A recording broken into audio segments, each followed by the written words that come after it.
What's up guys, my name is Ace, and the Season 2 Reloaded update is now here for Call of Duty Vanguard, and in today's video, I wanted to cover all of the details of the patch notes, which fix a lot of the bugs in the game, which is great to see. And there's also been a couple additions, including the new Arms Race game mode, which is what you're seeing in the background right here. Keep in mind, this is the first game that I ever played with Arms Race, so if it looks like I'm clueless, it's because I am at this point. I'm sure we'll pick it up as time goes on, but it does seem like a pretty interesting mode so far. I don't know how much lasting power it will have, but at least it seems like it's a fun change of pace so far.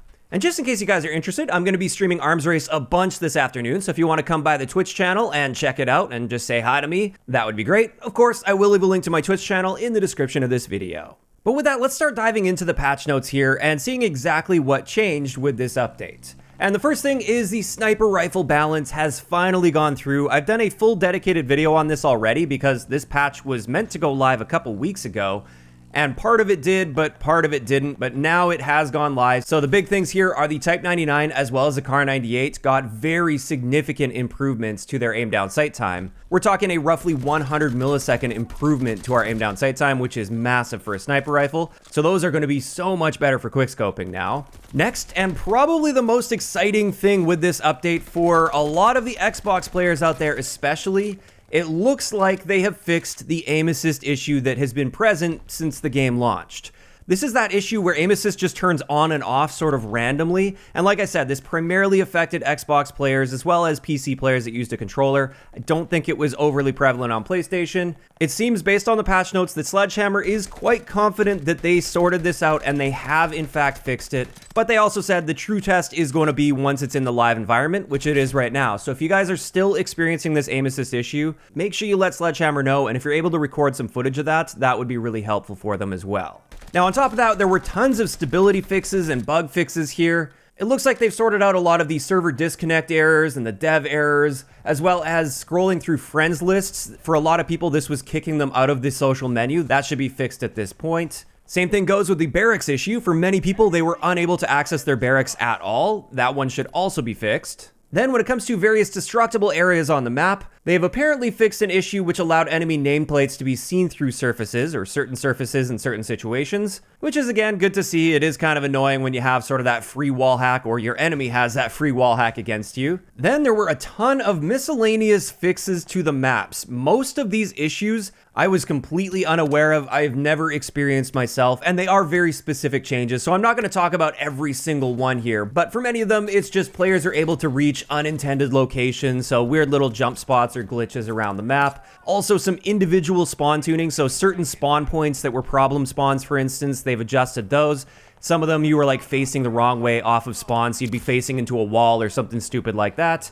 Then when it comes to Dome in particular, they said they adjusted the spawn logic in general to avoid spawning players in locations where a teammate was recently killed. And I'm curious to see how this one plays out. Dome is one of the worst maps when it comes to spawns in this game and has been since the game launched. So it's nice to see that they're trying to improve it, but only time will tell on this one. I'm a little worried with this since it is such a small map. If it's preventing you from spawning where teammates are recently killed, is that just going to cause even more spawn flips like all over the map? I don't really know at this point because I haven't had a time to jump in and play it, but like I said, time will tell on that one. And with that, those are the main highlights with these map adjustments that I saw here. Most of the other ones, they're just little exploits and things that I have literally never seen, didn't know about, and therefore I couldn't even show you a before and after or tell you what changed with them. After that one, they have finally fixed kill confirmed. There was an issue with that was causing a bunch of errors. I know a lot of people were really upset because kill confirmed was removed, but it is back in rotation, and apparently those disconnect issues have been resolved. Then we have the brand new SMG that they added. This is the Armaguerra 43. And with this, the challenge to unlock it is to get 10 hipfire kills in a single match 15 times. So fairly easy challenge, just a little bit time consuming. Or of course, if you want, you can just buy the bundle in the store and that will unlock the blueprint for it at least. I'm not going to get into too many details on this gun in today's video. I'll have a full gun guide coming hopefully tomorrow. If not, it'll be the next day. As for a bunch of other weapon changes, there were many changes that were made that were just like weird texture bugs with certain attachments, or the gunsmith wasn't properly communicating certain attributes. Most of these have no impact on the actual gameplay and how the gun performs. These are just visual fixes. Also, with the KG M40, they fixed the suppressors on this. Previously, if you were using suppressors, it didn't sound like you were, and therefore it sounded like you were firing an unsuppressed weapon.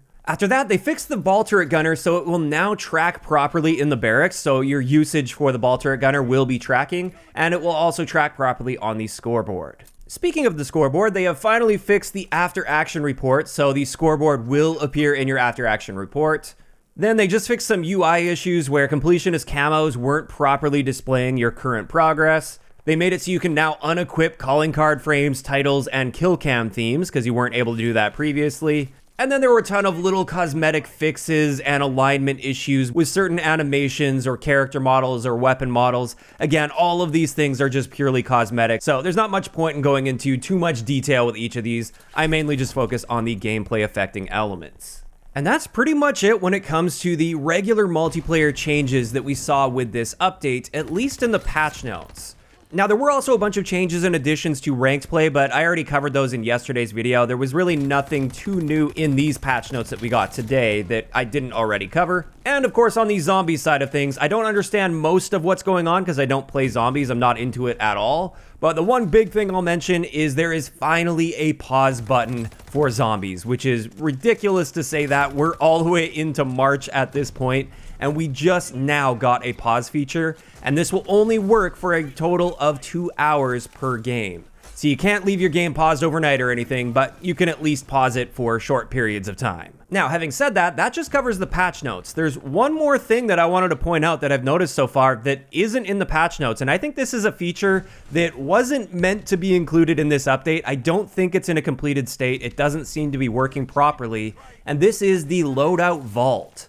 Now with this, I noticed if you go into your active loadouts, with each one of your loadouts, you can access the loadout vault, and it looks like with this, you're able to create a loadout and then save it and potentially even share it with other people because there's an author section here. And why would you need to know who the author is if you're not able to see other people's loadouts and they're not able to see your loadouts? You wouldn't need to see that if it was just for you on your account. So this seems like a very cool and interesting feature, and I'm very curious to see how it ends up turning out because, like I said, we can't really see exactly how it works at this point since it doesn't appear to be in a completed state, and it's not actually meant to be here as far as I can tell.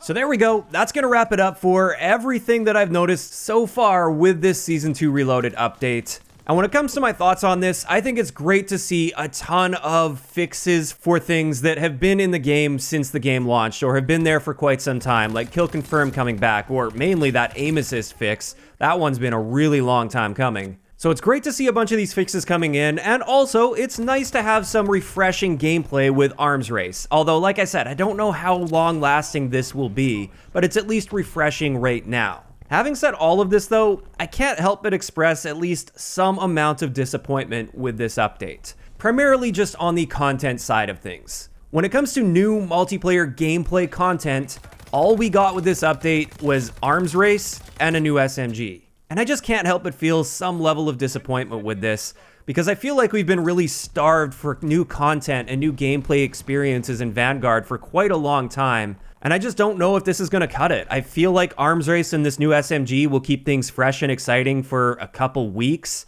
But beyond that, I feel like we're just going to be, once again, starved for content waiting for Season 3 to come out. So yeah, that's kind of where my headspace is at when it comes to this update. I definitely think there were some solid improvements. I don't hate this update. I was just kind of hoping for at least a little bit more than what we're seeing. And this is where I want to hear from you guys in the comment section down below.